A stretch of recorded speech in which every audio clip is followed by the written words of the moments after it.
ಯಾವ ರೀತಿಯ ಡ್ರೋನ್ಗಳು ಬಳಕೆಯಲ್ಲಿದೆ ಸರ್? ಡ್ರೋನ್ ಅಂತ ಒಂದು ವರ್ಡ್ ಬಂದಾಗ ಅದು ಸಾಮಾನ್ಯ ಜನಕ್ಕೆ ಡ್ರೋನ್ ಅಂತ ಕರಿತೇವೆ. ಟೆಕ್ನಿಕಲಿ ಬಂದಾಗ ಅನ್ಮ್ಯಾನ್ಡ್ ಏರ್ ವೆಹಿಕಲ್ ಅಂತ ಕರಿತೇವೆ, ಕರೆಕ್ಟ್. ಅನ್ಮ್ಯಾನ್ಡ್ ಏರ್ಕ್ರಾಫ್ಟ್ ಸಿಸ್ಟಮ್ ಅಂತ ಕರಿತೇವೆ, ರಿಮೋಟ್ ಪೈಲಟ್ ಏರ್ಕ್ರಾಫ್ಟ್ ಸಿಸ್ಟಮ್ ಅಂತ ಕರಿತೇವೆ. ಈ ಡ್ರೋನ್ ಅಂತ ಬಂದಾಗ ಮೊದಲಿಗೆ ಪ್ರಪ್ರಥಮ ಬಾರಿಗೆ ಯುದ್ಧ ವಿಮಾನಗಳ ಜಾಗದಲ್ಲಿ ಮ್ಯಾಂಡ್ ಪೈಲಟ್ ಏರ್ಕ್ರಾಫ್ಟ್ ಬದಲು ಅನ್ಮ್ಯಾನ್ಡ್ ಏರ್ ವೆಹಿಕಲ್ ಡ್ರೋನ್ನ ಉಪಯೋಗಿಸಿದ್ರು. ಸೊ ದಟ್ ಹ್ಯೂಮನ್ ಇಂಟರ್ವೆನ್ಷನ್ ಇಲ್ಲದೇ ಅನ್ಮ್ಯಾನ್ಡಲ್ಲಿ ನೀವು ಕಂಟ್ರೋಲ್ ಮಾಡ್ಬೋದು, ರಿಮೋಟ್ ಮುಖಾಂತರ ಕಂಟ್ರೋಲ್ ಮಾಡ್ಬೋದು.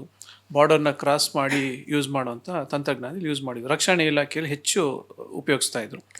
ಕ್ರಮೇಣವಾಗಿ ಇದನ್ನ ಸಿನಿಮಾಟೋಗ್ರಫಿ, ಮೂವಿ ಮಾಡೋದಕ್ಕೆ, ಪಿಕ್ಚರ್ ಮಾಡೋದಕ್ಕೆ, ಫೋಟೋಗ್ರಫಿಗೆ ಯೂಸ್ ಮಾಡಿದ್ರು. ಅದಾದಮೇಲೆ ಹಸಿರು ಕ್ರಾಂತಿ ಥರ ಈಗ ರೈತರಿಗೆ ಅನುಕೂಲ ಆಗೋ ಥರ ಅಗ್ರಿಕಲ್ಚರಲ್ ಡ್ರೋನ್ ಕೂಡ ಇವಾಗ ತುಂಬ ರೈತರು ಆಲ್ರೆಡಿ ಪ್ರಾರಂಭಿಸಿದ್ದಾರೆ. ಈ ಏನಾಗಿದೆ ಅಂದರೆ ಹಳ್ಳಿಗಳಲ್ಲಿ ಮೇಜರ್ ಒಂದು ಸಮಸ್ಯೆ ಏನಂದರೆ ನಮಗೆ ಸರಿಯಾಗಿ ಸಮಯಕ್ಕೆ ಸಿಗಬೇಕಾದಂಥ ಕೂಲಿ ಕಾರ್ಮಿಕರು. ಈಗ ಮಳೆ ಬರ್ತಾ ಇದೆ ಅಂದ್ಕೊಳ್ಳಿ, ನೆಕ್ಸ್ಟ್ ಬಿತ್ತನೆ ಮಾಡಬೇಕು, ಬಿತ್ತನೆ ಮಾಡಾದ್ಮೇಲೆ ಔಷಧಿ ಹೊಡಿಬೇಕು. ಇಡೀ ಊರಲ್ಲಿ ಎಲ್ಲರೂ ಒಟ್ಟಿಗೆನೇ ಔಷಧಿ ಹೊಡಿತಾರೆ. ಯಾಕಂದರೆ ಆ ಊರಲ್ಲಿ ಒಂದು 600-700 ಎಕರೆ ಇರುತ್ತೆ. ಅವಾಗ ಹಳ್ಳಿಗಳಲ್ಲಿ ಕೂಲಿ ಕಾರ್ಮಿಕರು ಸಿಗಲ್ಲ. ಯಾಕಂದರೆ ಎಲ್ಲರೂ ನಾವಂತೂ ರೈತರು ನಮ್ಮ ಮಕ್ಕಳು ಬೆಂಗಳೂರು ಸೇರಲಿ, ಒಳ್ಳೆ ಕೆಲಸ ಸೇರಲಿ ಅಂತ ಕಳಿಸ್ಬಿಟ್ಟಿದ್ದಾರೆ. ಸೊ ಹಳ್ಳಿಗಳಲ್ಲಿ ಒಂದು ಕೂಲಿ ಕಾರ್ಮಿಕರ ಕೊರತೆ ಇದೆ.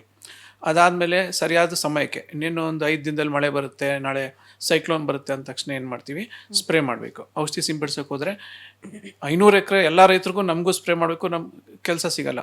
ಸೊ ಇದೇನಾಯ್ತಂದರೆ ಈ ಡ್ರೋನ್ ತಂತ್ರಜ್ಞಾನ ಯಾವ ಥರ ಇದೆ ಅಂದರೆ ಕೇವಲ 5-6 ನಿಮಿಷದಲ್ಲಿ 1 ಎಕರೆನ ಸ್ಪ್ರೇ ಮಾಡುತ್ತೆ.